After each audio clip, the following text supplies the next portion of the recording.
बिस्मिल्लाहिर्रहमानिर्रहीम। अस्सलाम वालेकुम students, welcome to computer and information technology series. कैसे हैं आप लोग? सब उम्मीद है कि सब ठीक ठाक होंगे। जैसा कि आप लोग जानते हैं कि फ़िलहाल जो हम लोग टॉपिक कवर कर रहे हैं वो normalization. In this video we are going to discuss about third normal form according to EF Codd means father of DBMS। ठीक है, चलें देखते हैं कि थर्ड नॉर्मल फॉर्म क्या है। Third normal form, a relation is in third normal form if it is in second normal form. Third normal form की हमारे पास दो कंडीशन है। सबसे पहली कंडीशन जो है वो ये कहते हैं कि रिलेशन जो है वो सेकंड नॉर्मल फॉर्म में होना चाहिए। ऑफ कोर्स हमारे पास कोई एक मॉडल बना होगा तो ही हम उसमें चेंजिंग कर सकेंगे। अगर हमारे पास मॉडल ही नहीं होगा तो हम लोग उसमें चेंजिंग क्या करेंगे। हम लोगों ने सेकंड नॉर्मल फॉर्म में देखा था कि सेकंड नॉर्मल फॉर्म की क्या कंडीशन थी कि सेकंड नॉर्मल फॉर्म में ये था कि a relation is in second normal form if it is in first normal form. ठीक है, कि अगर वो रिलेशन फर्स्ट नॉर्मल फॉर्म में होगा। और साथ ही दूसरी की कंडीशन ये थी कि if all of its non key attribute are fully functionally depend on the primary key. ठीक है, ये थी सेकंड नॉर्मल फॉर्म, वो हम लोग कवर कर चुके हैं। अगर आप लोगों ने नहीं वीडियो देखी तो मैं आप लोग को रेकमेंड करूँगी कि आप लोग पहले वो वीडियो देख लें। ठीक है, अब वो कहता है कि रिलेशन जो है वो सेकंड नॉर्मल फॉर्म में होना चाहिए। ठीक है, उसके बाद कहते हैं and non key attribute is transitively dependent on the primary की। मीन्स इसमें ट्रांजिटिव डिपेंडेंसी अलाउ नहीं है। ठीक है, अब क्वेश्चन ये आता है कि ट्रांजिटिव डिपेंडेंसी क्या है। ठीक है, एक्चुअली में transitive dependency is like a method in which non-prime attribute is determined non-prime attribute। ठीक है, डेफिनेशन देखते हैं कि when an indirect relationship causes functional dependency is called transitive dependency। transitive dependency कहते हैं कि जब हमारे पास एक indirect relationship बनता है तो उसे हम लोग ट्रांजिटिव डिपेंडेंसी कहते हैं। मीन्स कि हम लोग हमारे पास डिपेंडेंसी क्या होती है कि हमारे पास एक prime attribute non prime attribute को बताती है। वो तो बिल्कुल ठीक है क्योंकि वो हमें उसकी ज़रूरत है। ठीक है, अब यहाँ पे वो ट्रांजिटिव डिपेंडेंसी में ये कहते हैं कि हमारे पास एक जो नॉन प्राइम एट्रीब्यूट है, खुद वो नॉन प्राइम एट्रीब्यूट है, वो किसी और नॉन प्राइम एट्रीब्यूट को डिटरमाइन करती है। आप लोग यहाँ पे देख सकते हैं कि P implies means P goes to Q।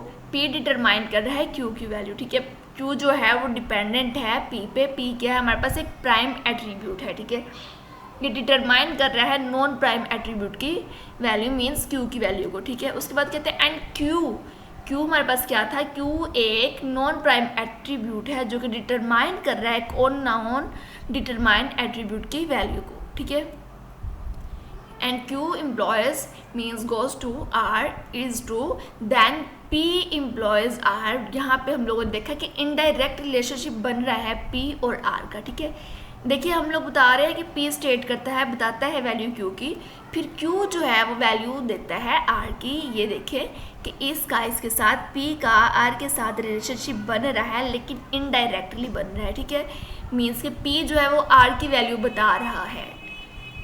P goes to R is a transitive dependency. ठीक हो गया।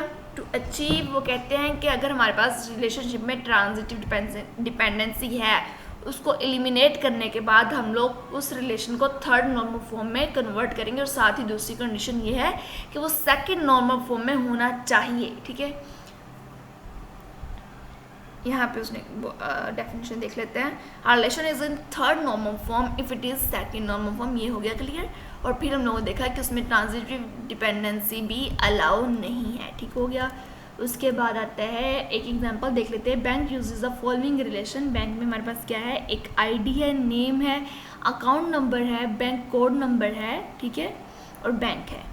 अब आईडी जो है ऑफकोर्स बहुत से ऐसे हमारे पास कस्टमर्स होंगे बैंक में जिनका नेम से सेम हो सकता है लेकिन उनकी आईडी जो है वो सेम नहीं होगी। ठीक है, आईडी उनकी क्या है? आईडी एक प्राइमरी की है और डिटरमाइन करेगी ये इनकी value.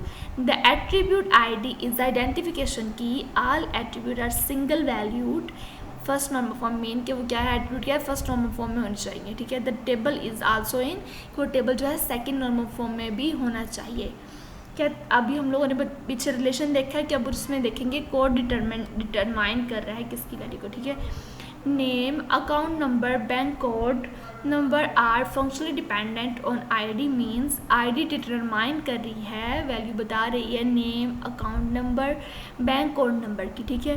Bank is functionally dependent on bank code number, ठीक है। बैंक कोड नंबर क्या बता रहा है, डिटरमाइन कर रहा है बैंक कोड, ठीक है। ये हमारे पास था, हमारे पास ये एक सिचुएशन है, उसमें क्या है कि आईडी है, नेम है, अकाउंट नंबर है, बैंक कोड नंबर है और बैंक है। आईडी यहाँ पे क्या है, एक प्राइमरी की है। अब हम लोग इसको रिजल्ट इसका बनाते हैं कि हम लोग क्या करते हैं कि बता रहे हैं कि जो इस पे डिपेंडेंट कर रही थी वैल्यू वो ये अलग से कर दी, मीन्स कि हम लोगों ने डिपेंडेंसी ख़त्म कर दी है, आईडी को क्या बना दिया प्राइमरी की, और ये सारी वैल्यू इसके थ्रू डिटरमाइन होंगी। फिर बैंक कोड को आईडी बना दिया, प्राइमरी की बना दी, और बैंक क्या है इसके थ्रू इसकी वैल्यू डिटरमाइन करेगा, ठीक है। एक और एग्जांपल देख लेते हैं कि ये इसमें ट्रांजिटिव डिपेंडेंसी भी नहीं है और ये सेकेंड नॉर्मल फॉर्म में भी है। हमारे पास अकाउंट नंबर है, ठीक है, तो वो क्या है हमारे पास प्राइमरी की है, क्योंकि हर एक का prime number account number unique होता है, और जो हमारे पास चीज़ यूनिक हो जिसमें डुप्लीकेशन ना हो वो हमारे पास प्राइमरी की होती है, ठीक है।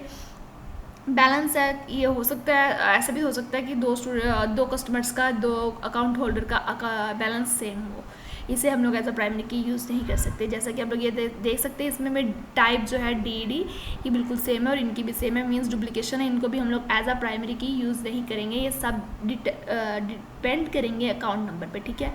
ब्रांच नेम है, ये ब्रांच नेम भी सेम हो सकता है। हम लोग प्राइमरी की उसको बनाते हैं जिसमें डुप्लीकेशन ना हो, जिसमें रेपिटेशन ना हो, तो इन सब में से हमें देख के पता चलता है कि प्राइमरी की हम लोग सिर्फ अकाउंट नंबर को बना सकते हैं, ठीक है। फिर दूसरा ये है कि हम लोगों ने ब्रांच नंबर लिया है, ब्रांच नंबर को एक प्राइमरी की बना दिया कि इस ब्रांच नंबर में ये दो एड्रेस रहते हैं, ये एड्रेस आता है और इस पर मैनेजर नंबर ये आता है, ठीक है, और इसमें हमारी ये क्या उसका नाम, ये हमारी प्राइमरी की है। ये दोनों इंडिपेंडेंट प्राइमरी की हैं और ये बता रही हैं नॉन प्राइम एट्रीब्यूट की वैल्यू। यहाँ पे ऐसा बिल्कुल नहीं है कि एक प्राइम एट्रीब्यूट एक नॉन प्राइम एट्रीब्यूट दूसरे नॉन प्राइम एट्रीब्यूट की वैल्यू बताई, ठीक हो गया। ये हमारे पास था third normal form. I think कि आप लोगों को समझ आ चुकी होगी और हम लोगों ने बहुत अच्छे से समझने की कोशिश की है। अगर इसमें कोई कन्फ्यूजन है तो आप लोग मुझे कमेंट करके पूछिएगा, और अगर वीडियो पसंद आई हो तो लाइक ज़रूर करिएगा। वंस अगेन मेरे चैनल को ज़रूर सब्सक्राइब करिएगा। Thanks for watching. अल्लाह हाफिज़।